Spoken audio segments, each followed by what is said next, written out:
राधे राधे। जय श्री कृष्ण दोस्तों, स्वागत है आपका आपके अपने YouTube चैनल हिंदी.com पर।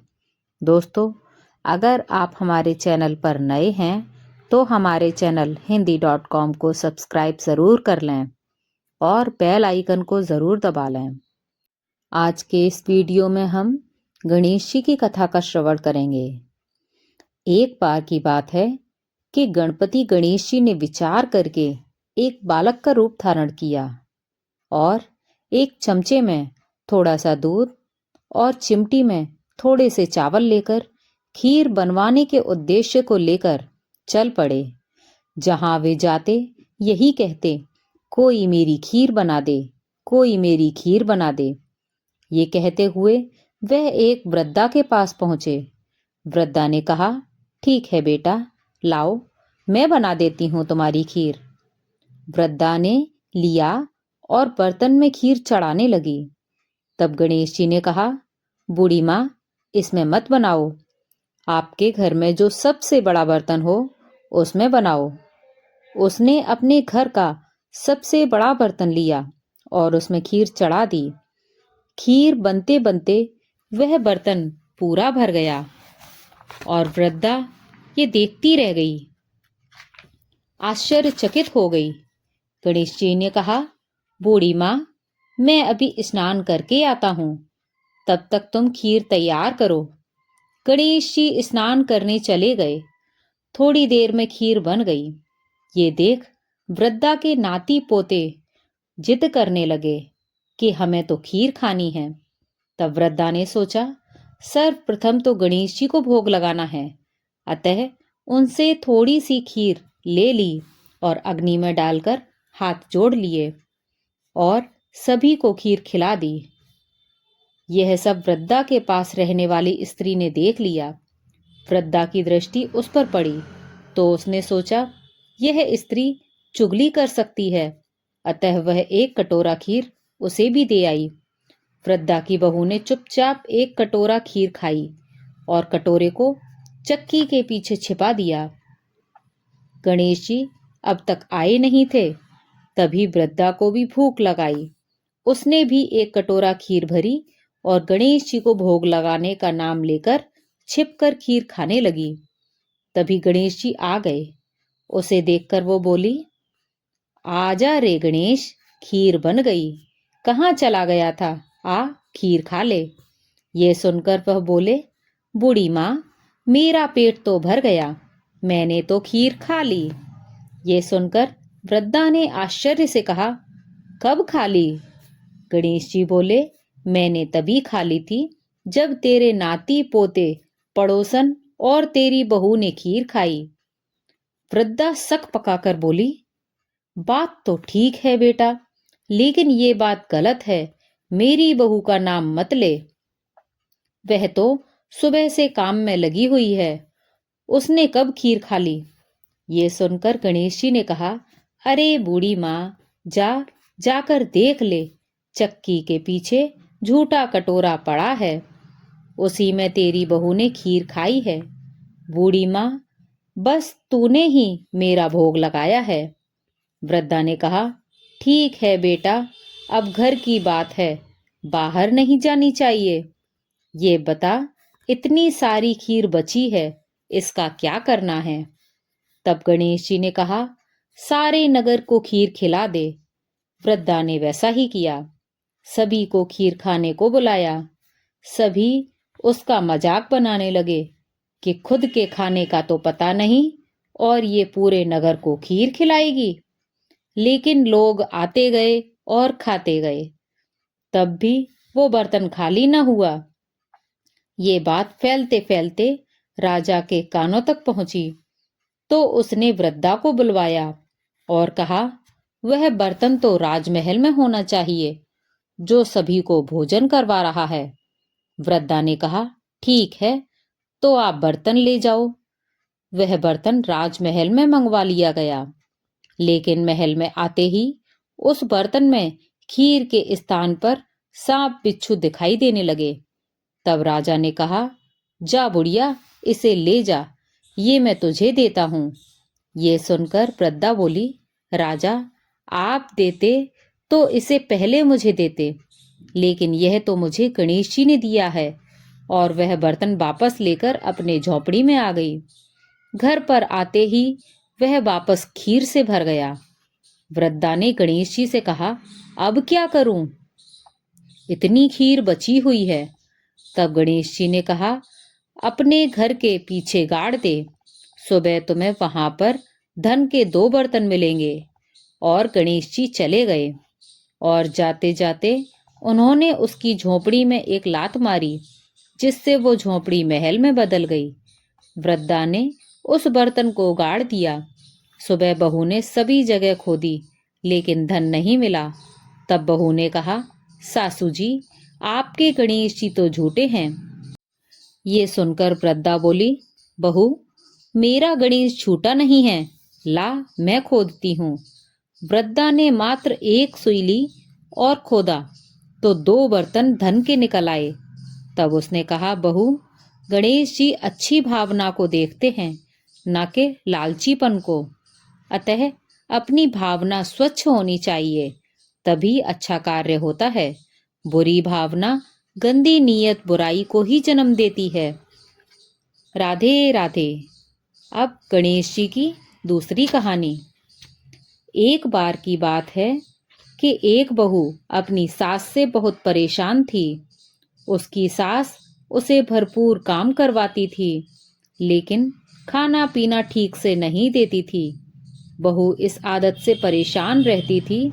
अंततः उसने एक उपाय निकाला। वह अब प्रतिदिन अपने घर से आटा, घी, गुड़ आदि लेकर नदी के किनारे जाती, आटा गूंथकर शमशान जाती, वहां चिता की अग्नि से रोटियां एवं चूरमा आदि बनाती। वहीं पर विनायक जी का मंदिर था। वह वहां पहले भोग लगाती और फिर स्वयं भोजन करती। बहुत दिनों तक ऐसा ही चलता रहा। एक दिन भोग लगाने के पश्चात जब वो चली गई, तब विनायक जी ने आश्चर्यचकित होकर अपने मुंह पर उंगली रख ली। अगले दिन लोग वहां पूजा अर्चना करने आए। तब उन्होंने देखा कि विनायक जी ने मुंह पर उंगली रख रखी है। ये खबर सब जगह फैल गई और एक भक्त से सभी ने कहा कि जो भी विनायक जी के मुंह से ये उंगली हटवा देगा, उसे पुरस्कार दिया जाएगा। पुरस्कार की बात सुनकर सभी ने अपनी अपनी तरफ से प्रयास किया, लेकिन कुछ न हो सका। तभी वहां पर एक सास और बहू भी आ गईं। तब बहू ने कहा, मैं प्रयास करती हूँ। सास ने चिढ़कर कहा, चुप कर। सब लोग हार मानकर बैठ गए। और तू ये कार्य करके दिखाएगी? बहू ने कहा, हाँ, मैं यह कार्य कर सकती हूँ। सबके कहने पर सास ने बहू को आज्ञा दी। तब बहू मंदिर में गई और दरवाजा बंद कर लिया और विनायक जी से कहा, मैंने आपकी बहुत सेवा की है, आपको भोग लगाया है। अपनी सास से छिपकर मैं खाना बनाती और आपको भोग लगाती, लेकिन आप चुप क्यों हो? आपको अपने मुंह से उंगली हटानी पड़ेगी। उसकी बात सुनकर विनायक जी सोच में पड़ गए कि यह कह तो सही रही है। इसने मेरी सच्ची लगन और सच्ची भावना से सेवा की है, इसका कहना तो मानना ही पड़ेगा। तब विनायक जी ने अपने मुंह पर रखी उंगली हटा ली। ये देख बहू बहुत प्रसन्न हुई और द्वार खोलकर बाहर आ गई। सभी ये देखकर आश्चर्यचकित हो गए। विनायक जी ने अपनी उंगली मुंह से हटा ली थी। गांव वालों ने सोचा, ये कुछ जादू टोना जानती है, इसलिए इसने कुछ किया है। और उन्होंने उसे कहा, तूने कुछ ना कुछ जादू टोना किया है। तब वह बोली, ऐसा कुछ नहीं है। बात केवल इतनी है कि मेरी सासू माँ मुझे भोजन नहीं देती थी। तब मैं चुपचाप घर से आटा आदि लेकर नदी के किनारे जाकर दुकान से कुछ वस्तुएं खरीदकर चिता की अग्नि में भोजन बनाकर विनायक जी का भोग लगाती और फिर स्वयं भोजन करती। ये देख विनायक जी ने आश्चर्य से अपनी उंगली अपने मुंह पर रखी थी। आज प्रार्थना करने पर उन्होंने अपने मुंह से उंगली हटा ली। ये सुन सभी प्रसन्न हुए। साथ ही सासू ने भी अपनी बहू से क्षमा मांगी। राधे राधे। अब गणेश जी की तीसरी कथा। एक दिन गणेश जी महाराज एक सेठ के खेत से होकर निकले तो उन्होंने 12 दाने नाज के तोड़ लिए और आगे चल दिए। पीछे गणेश जी ने मन में सोचा, मैंने अच्छा नहीं किया, सेठ के यहाँ चोरी की है। इसका दोष दूर करने से मुझे सेठ के यहाँ 12 बरस तक नौकरी करनी चाहिए। वे अपना गणेशी नाम रखकर नौकरी करने लगे। एक दिन सेठानी निवट कर आई और राख से हाथ धोने लगी। तब गणेशी आया और झट से सेठानी का हाथ मरोड़ दिया और राख सरका कर माटी से हाथ धुला दिए। सेठानी गुस्से में सेठ जी से बोली, देखो इस नौकर ने मेरा कैसा कसके हाथ मरोड़ा है, इसकी ऐसी हिम्मत। सेठ जी ने नौकर को बुलाया और पूछा, क्यों, तूने सेठानी का हाथ क्यों मरोड़ा? नौकर ने कहा, मैंने तो सीख की बात कही है, ये राख से हाथ धो रही थी। कहीं राख से हाथ शुद्ध होते हैं? मैंने माटी से धुला दिए। राख से हाथ धोने से घर में रिद्धि सिद्धि चली जाती है और माटी से हाथ धोने से रिद्धि सिद्धि घर में आती है। घर में खूब बरकत होती है। गणेश जी की चतुराई सुन सेठ जी बोले, ये ठीक बात है, गणेशी तो समझदार बहुत है। कुछ समय बाद गंगा स्नान के कुंभ पर्व का मेला आया।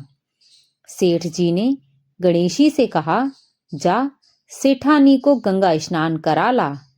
सेठानी किनारे पर बैठकर स्नान करने लगी।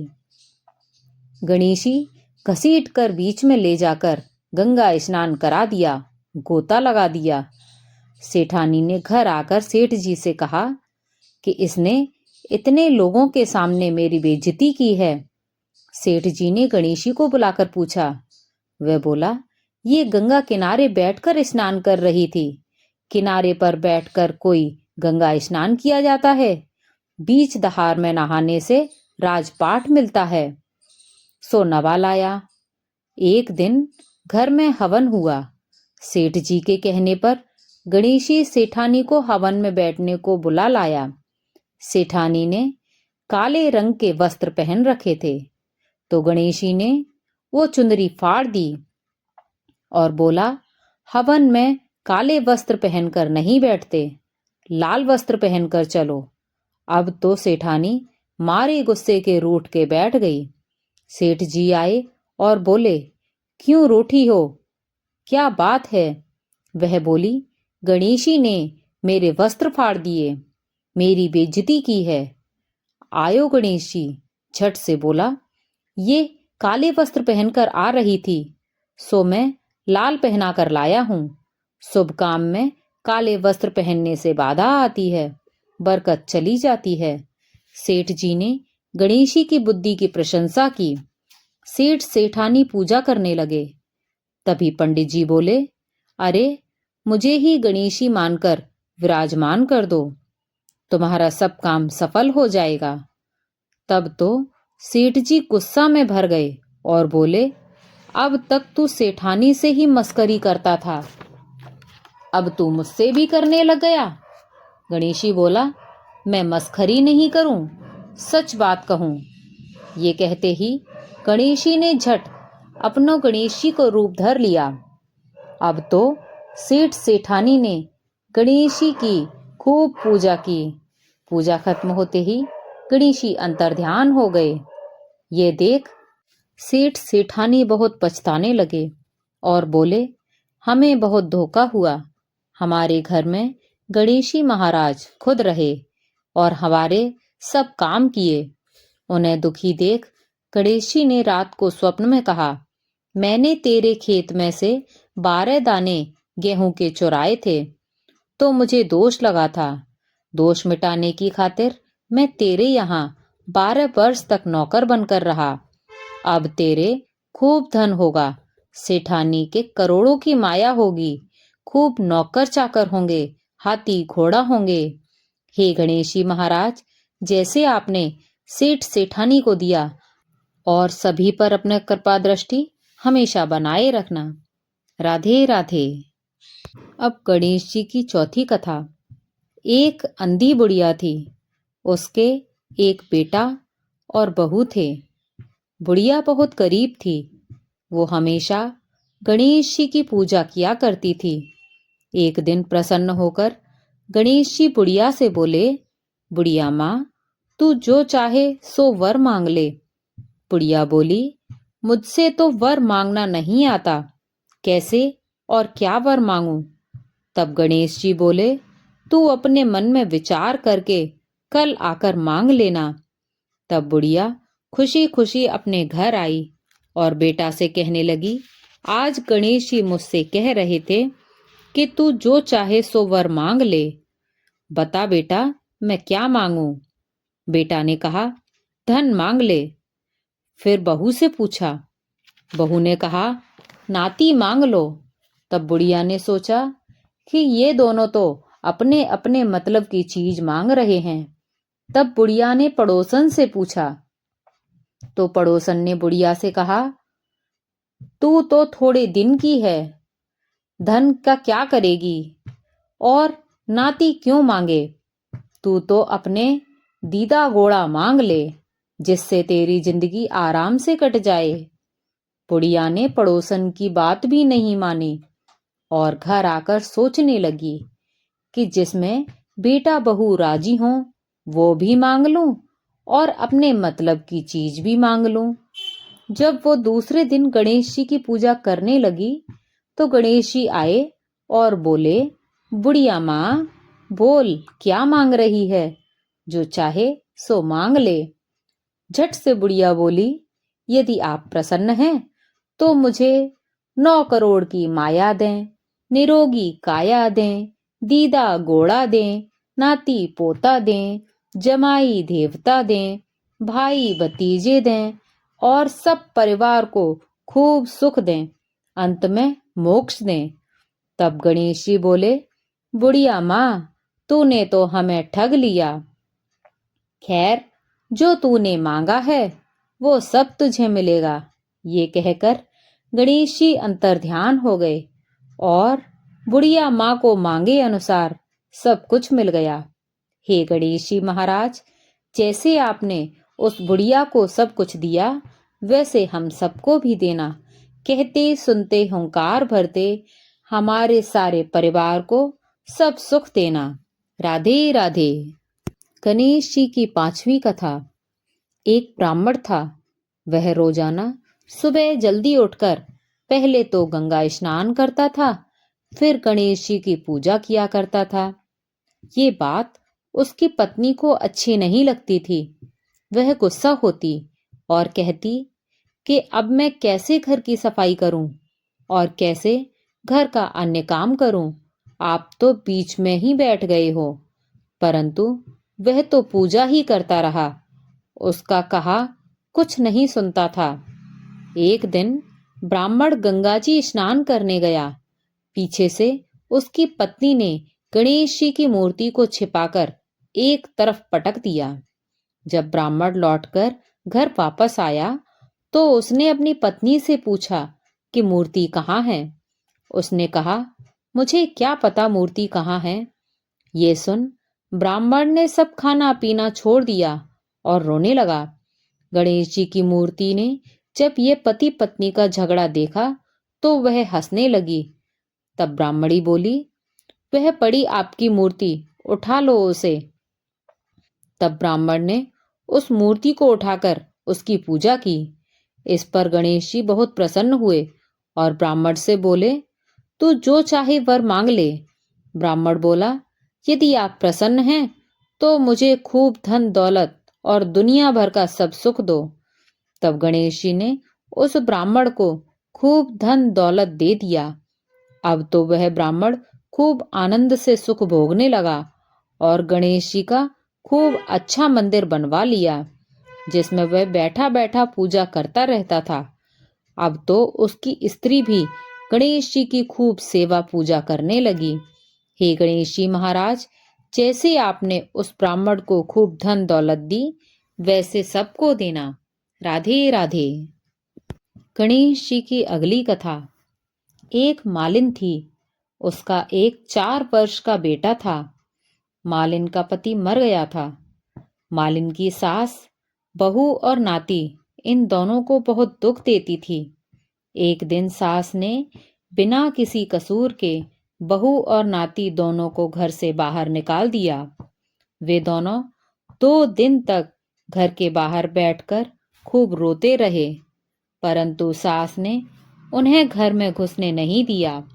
वे दोनों वहां से उठकर बहुत दूर चले गए और एक पेड़ के नीचे बैठ गए। सामने ही एक गणेश जी का मंदिर था। माँ बेटा दोनों उनके दर्शन करने गए।